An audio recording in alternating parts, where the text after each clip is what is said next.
Saudara-saudara, sahabat rohani yang dikasihi Tuhan, Shalom. Sebelum kita memasuki renungan ini, marilah kita berdoa. Kasih karunia dan damai sejahtera dari Allah Bapa kita dan dari Tuhan Yesus Kristus menyertai kamu. Amin. Firman Tuhan renungan bagi kita pada saat ini diambil dari kitab Wahyu pasal 22 ayat 1 dan ayat 2. Demikian firman Tuhan. Lalu ia menunjukkan kepadaku sungai air kehidupan yang jernih bagaikan kristal dan mengalir keluar dari tahta Allah dan tahta anak domba itu. Di tengah-tengah jalan kota itu, yaitu di menyeberang sungai itu, ada pohon-pohon kehidupan yang berbuah 12 kali, tiap-tiap bulan sekali. Dan daun pohon-pohon itu dipakai untuk menyembuhkan bangsa-bangsa. Demikian firman Tuhan. Indah sekali firman ini menggambarkan Yerusalem baru atau kerajaan surga yang dipenuhi dengan keindahan dan berkat-berkat kebahagiaan bagi orang percaya. Sahabat rohani yang dikasihi Yesus Kristus, saya pernah mendengar bahwa terkadang humor digunakan untuk menanggapi hal-hal penting yang kurang kita pahami. Sehingga dapat dimengerti mengapa ada banyak lelucon tentang surga. Mengapa? Karena sedikit sekali yang kita ketahui tentang kehidupan orang-orang yang hidup bersama Tuhan di surga. Ketika kita kehilangan seorang yang kita cintai, kita berusaha mencari sebab mengapa Allah lebih membutuhkan orang tersebut daripada kita. Bahkan ahli teologi paling cerdas sekalipun hanya tahu sedikit tentang surga.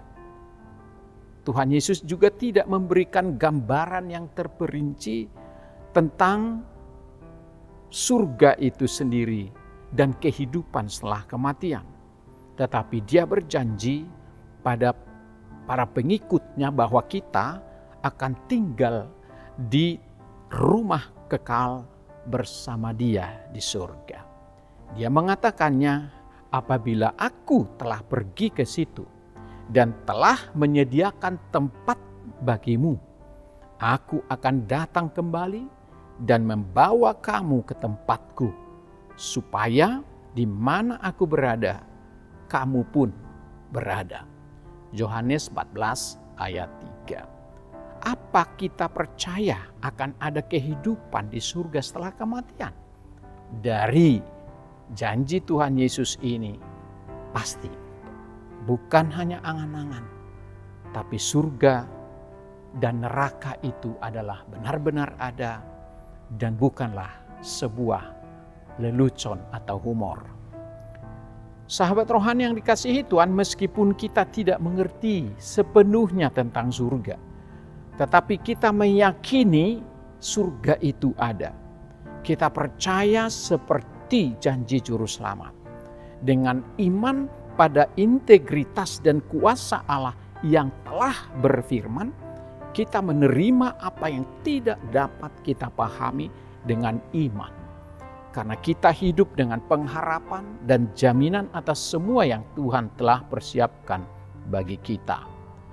Sahabat rohani yang dikasihi Tuhan, pada tahun 1943, Serdadu Naji menggiring 140 penduduk desa Katin ke sebuah gudang, mereka yang menumpuk dengan jerami lalu membakar para tawanan itu.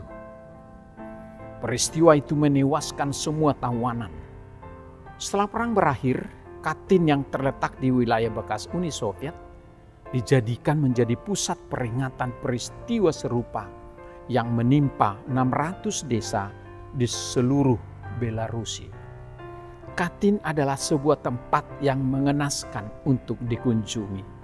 Ketika memasuki desa itu, konon kita akan disambut oleh 4 tingkat patung yang menceritakan seorang ayah yang berada di hutan ketika pembantaian massal terjadi.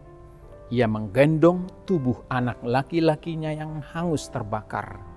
Kita juga akan melihat fondasi rumah-rumah yang pernah berdiri di sana. Pada setiap fondasi terdapat cerobong asap dengan papan nama orang-orang yang menjadi korban. Di salah satu ujung desa Katin berdiri pohon kehidupan. Pohon yang terbuat dari besi hitam ini memiliki lebih dari 400 helai daun. Di setiap helainya tertulis nama desa yang hancur tetapi telah dibangun setelah perang usai. Daun melambangkan harapan, kebangkitan kembali rakyat Belarusia. Sahabat rohani yang dikasihi Tuhan, dalam Kejadian 2 kita membaca tentang pohon kehidupan di Taman Eden. Jalan menuju pohon itu sesungguhnya telah ditutup bagi Adam dan Hawa setelah mereka jatuh ke dalam dosa. Namun Yesus membuka jalan itu kembali bagi kita. Di langit dan bumi yang baru akan ada pohon kehidupan yang lain. Keadaan jemaat surgawi digambarkan dalam nas kita Wahyu 22 ayat 1-5 ini sebagai sebuah Firdaus. Di Taman Firdaus yang pertama hanya ada 2 orang memandang keindahan, yaitu Adam dan Hawa. Tetapi di Taman Firdaus yang kedua, yang baru ini, seluruh kota dan bangsa-bangsa yang setia percaya kepada Yesus Kristus akan menemukan kebahagiaan dan kepuasan kekal dan sejati yang melimpah-limpah. Pantas kalau surga itu digambarkan sebagai tempat yang paling membahagiakan sejak manusia ada.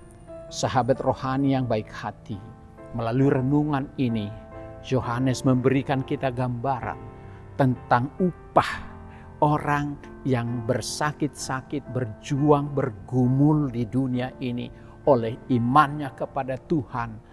Terkadang harus tertatih-tatih menjalani kehidupan, tetapi kokoh setia berpegang pada Tuhan Yesus, dia akan dijanjikan akan menerima dan diterima di Yerusalem yang baru, yang begitu indah, yang memiliki sungai air kehidupan, pohon kehidupan yang berbuah 12 kali 1 tahun setiap bulannya. Itulah yang disebut dengan surga yang bahagia. Namun keindahan itu bukan melulu karena fisik secara keseluruhan, terbuat dari emas murni, melainkan karena kota itu penuh dengan kemuliaan Allah. Hal inilah yang memotivasi kita, menyemangati kita, membangkitkan semangat hidup kita untuk kehidupan kekal yang dijanjikan, karena kita masih sedang berjuang di dunia ini dengan penuh penderitaan, penuh air mata, penuh dengan tantangan dan sakit penyakit. Untuk itulah kita harus percaya, selama kita masih diberikan Tuhan waktu, mari kita hidup bergumul terus sesuai dengan kehendak-Nya. Setialah sampai mati, kamu akan kuberikan mahkota kehidupan. Mari kita menatap Yerusalem yang baru, menyemangati hidup kita yang penuh dengan tantangan selama di dunia ini. Oh Yerusalem, kota mulia, hatiku rindu kepadamu. Mari kita berangkat ke sana pada saatnya setelah kita selesai perjuangan di dunia ini. Selamat berjuang, Tuhan memberkati kita. Amin. Mari kita berdoa. Terima kasih Tuhan atas firman yang begitu indah, menghadirkan kepada kami pandangan lain dari dunia ini. Sebagaimana yang disampaikan oleh Yohanes dalam kitab Wahyu 22 ini.